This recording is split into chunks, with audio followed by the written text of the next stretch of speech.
Hi, everyone. Welcome to this week's Tuesday Town Hall, sponsored by Certified PA Consulting.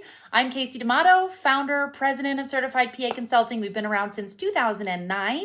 I am a PA. I'm also a business owner, entrepreneur, own multiple businesses, and now I dedicate my life to coaching and consulting both medical professionals and non-medical professionals on how to advance career, business, life, and everything in between. So we have lots and lots of free resources at certifiedpaconsulting.com, lots of information on certifiedpaconsulting.com related to salary negotiating, contract negotiating, navigating career changes, starting a business. These are the things that we specialize in that are not taught in PA school, and myself and my team have a vast amount of experience in these areas. We actually are kind of leading experts, especially when it comes to salaries and contracts and business and entrepreneurship.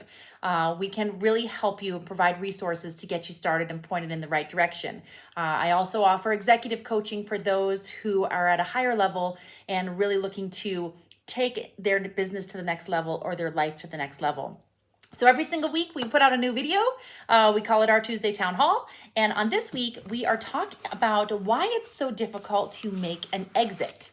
I'm looking at my notes here like I always do. Why is it so challenging to make an exit in your career? And this happens to all of us, myself included. It was really challenging for me to make an exit from my very original first job as a PA. I was there for 18 years and the practice sold, and new management and new guidelines and things like that just weren't going to be a right fit for me. But it was extremely hard for me to make the decision to plan an exit from that clinical role. So let's talk about why that is. Why is it so challenging to make an exit from clinical, or really from anything in life? This could be a relationship. This could be a different type of commitment in your community or something like that. So number one reason why it's complicated and challenging to make an exit is that change is scary. We all know that.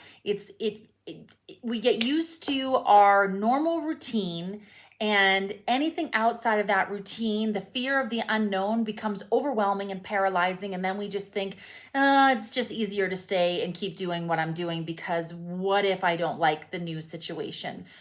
So that is the number one reason why people fear planning an exit. And this is in career, it's in relationships, it's in anything. It's the fear of the unknown, the fear of change.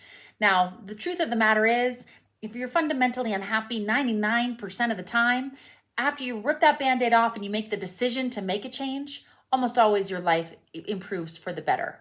And it's the people that get stuck, that never make a change, that kind of live their life unhappy, miserable, unfulfilled. So really reflect on yourself. If you're somebody that's thinking about an exit and you're not sure really why you haven't pulled the trigger yet, is it just that the fear of the unknown is stopping you? Because if that's the case, think about, what about the fear of staying where you are? And what about thinking about your life long term where you are? And the new opportunity doesn't have to be permanent. It could be a test run. It could be something that you're trying and you're exploring, and it's a whole new big world out there.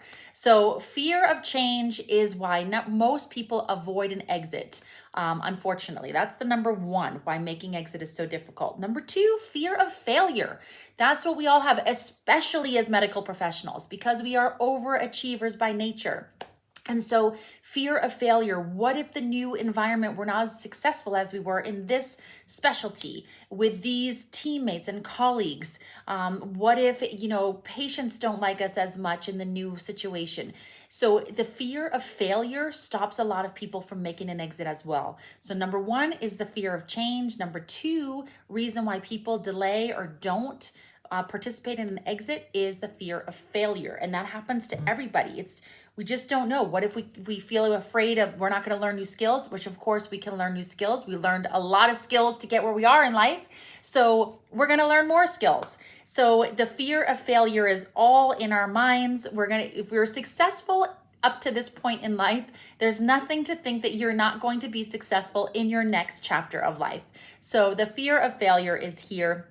Micro failures are just learning points that you pick yourself up from, dust yourself off, and do it again better. And those things are not really true failures. They're just learning curves. So, you go into an employment situation and fundamentally you realize you don't like it. Maybe it's hospital-based or vice versa and you don't like it. So what? So in a year, you change. Big deal. It's not going to ruin your resume. People, that happens all the time. Maybe you transition non-clinical, you want to get back to clinical. These are not failures. This is just part of life and chapters of life. So these are not failures. So don't be afraid to step out of the comfort zone. Don't be afraid of change. Don't be afraid of failure. You're going to do well. If you don't like it, you can pivot. That's all part of the chapters of life. The number 3 reason why people delay an exit, and this is so true, super true for me in clinical care, is guilt. We feel badly, like we're letting somebody down. We're letting down our practice owner. We're letting down our PA&P colleagues. We're letting down our patients. We feel that we are abandoning everybody if we plan an exit and plan to leave a current situation that maybe isn't as fulfilling as another situation might be for us. And so the guilt can really weigh on us, and then we delay an exit even if fundamentally we're not that happy.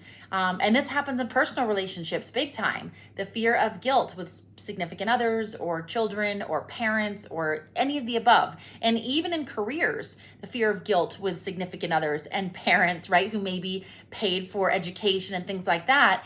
And shifting from clinical to non-clinical feels like you're letting everybody down. So the guilt can really hold people back.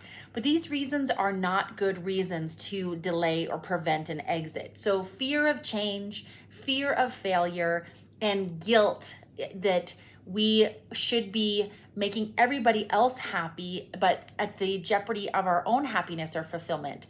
Think about that. That's not a good reason to delay an exit. So if you are fundamentally unhappy in your situation, really be intentional about why is it that you're not making the change? What is it that's holding you back? Is it a fear of the unknown?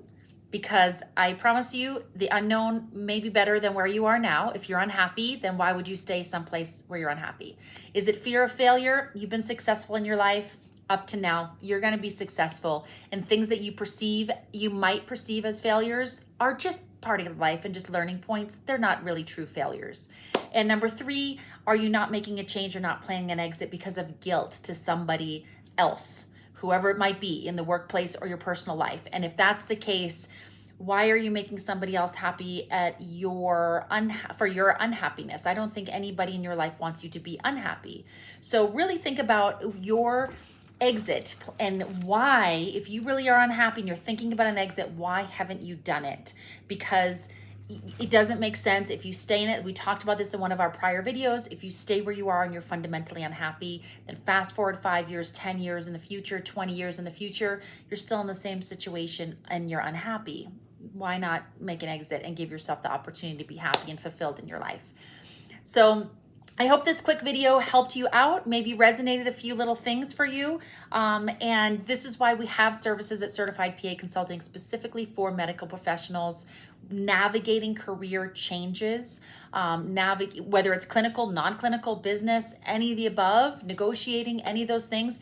We can help you objectively realize what it is currently why you're not happy if you can't put your finger on it, and we can help you if you haven't figured out your long-term goals. We can help you get clarity and help you put action steps in place, and help you be accountable to yourself and your own happiness and fulfillment, because there's no point in going through, life is short, there's no point in going through it unhappy or unfulfilled. So we're here. This is why we do what we do. Don't be shy. Reach out to me, Facebook, Instagram, or LinkedIn, Casey D'Amato, or contact us at Certified PA Consulting, certifiedpaconsulting.com on our contact us page, or you can go to my personal website, caseydamato.com, and contact through there as well. We're happy to let you know more about our services. All right, everybody, I hope that quick video was helpful, and have a wonderful rest of your week, and I'll see you next week.